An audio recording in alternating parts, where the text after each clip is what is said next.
But also converting you into becoming like them. Hello? When we revenge, right? People think that there's strength in revenge, right? The easiest thing to do is to revenge, to act out of anger. And that easy thing that we do, that we rely on, or that we go for, right, when we are angry, is actually another victory for the enemy. So not only have they succeeded in hurting you, but they've also succeeded in making you think like them. So you've heard the phrase before, violence begets violence, right? And if your enemy is an evangelist of violence and they've managed to get you to behave violently, then your enemy has another convert. Hello?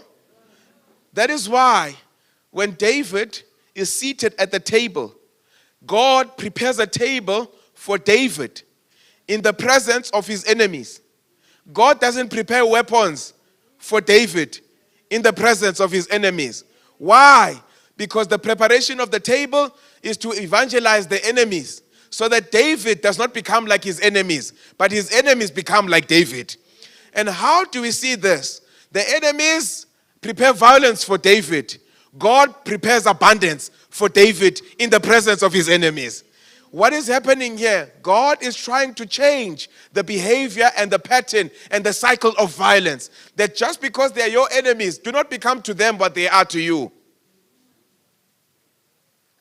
Hello? I remember this back in the day. I was still watching movies, then I don't watch them anymore, okay? So still watching movies back then in the day. And then I was with this guy. I don't know, they stole his daughter or kidnapped his daughter. So he goes after the bad guys. And he starts shooting the bad guys. He starts shooting them, killing them one by one. Very brutal, you know.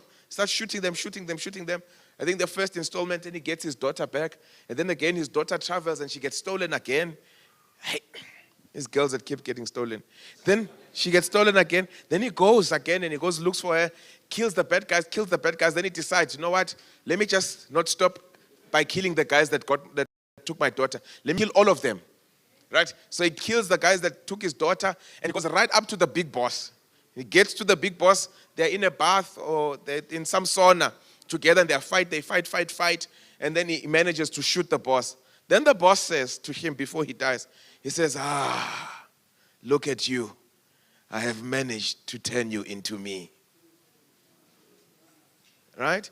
When this man started, he was a father trying to save his daughter. When the story ends,